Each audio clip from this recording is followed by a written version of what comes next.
In recent years, War Thunder has faced a number of serious issues affecting gameplay quality. Bugs, crashes, poor optimization, outdated graphics, flawed physics, server issues, and desynchronization. Many of these problems stem from the accumulation of legacy code, outdated fragments of software that make it difficult to implement new features and improvements.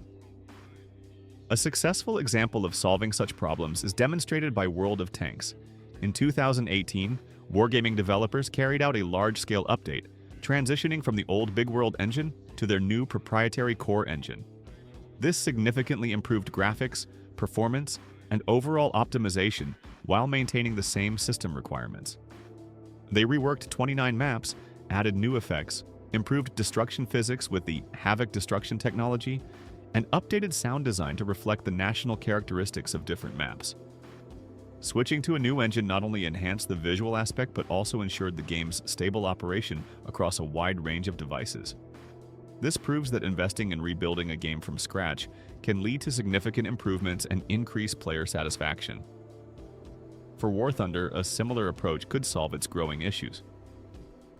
Developing a new engine or deeply reworking the existing one would eliminate legacy code, improve optimization, graphics, physics, and network stability.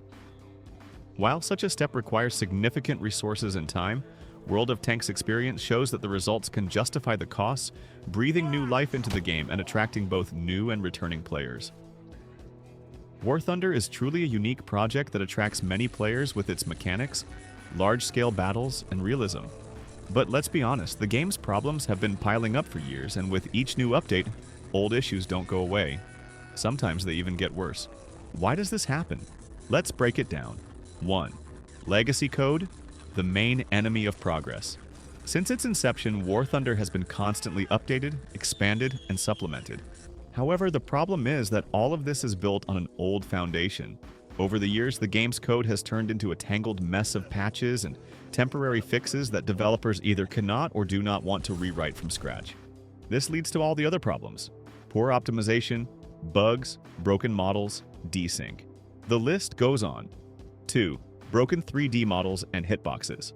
One of the most frustrating issues in War Thunder is the weird behavior of vehicles when interacting with objects. Have you ever gotten stuck in a tree you didn't even touch? Or lost speed because of an invisible curb?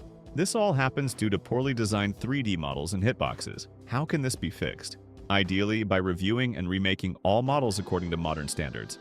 Look at other contemporary games. They have been using precise collision systems for a long time, while War Thunder still makes us get stuck on invisible object boundaries. 3. Optimization and low FPS. Many players complain that War Thunder consumes PC resources like a JSAUX game from 2024. Yet its graphics are stuck in 2015. Why does this happen? It's simple.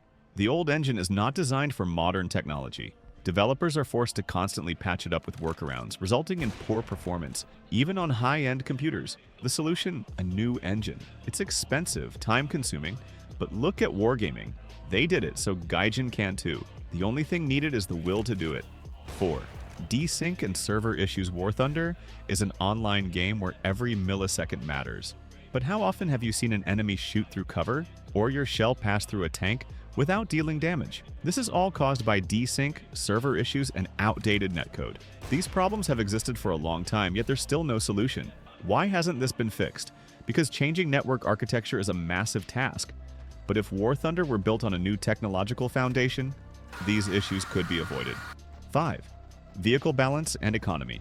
We all know how wonderful the game's balance is. Some nations suffer while others dominate. And the economy? Let's not even start. Repair costs alone sometimes make the game unplayable. Why isn't this fixed? Most likely because it's how Gaijin makes money. But are players happy? Obviously not. Conclusion. So what do we have? War Thunder is a game with enormous potential, but due to its outdated technical foundation and the developers' reluctance to make radical changes, we keep facing the same problems year after year. Yes, I understand. It takes a lot of money and time. But in return, we would get a game that is competitive for the future and genuinely enjoyable to play. Players would return, seeing that Gaijin is making an effort and actually doing something for its audience, rather than developing new failed games. I hope Gaijin is secretly developing a new War Thunder engine, like Wargaming did. Or let them hear their players and start global movements. Write in the comments what you think about this. Thank you for watching. If you liked the video, please like and subscribe to the channel.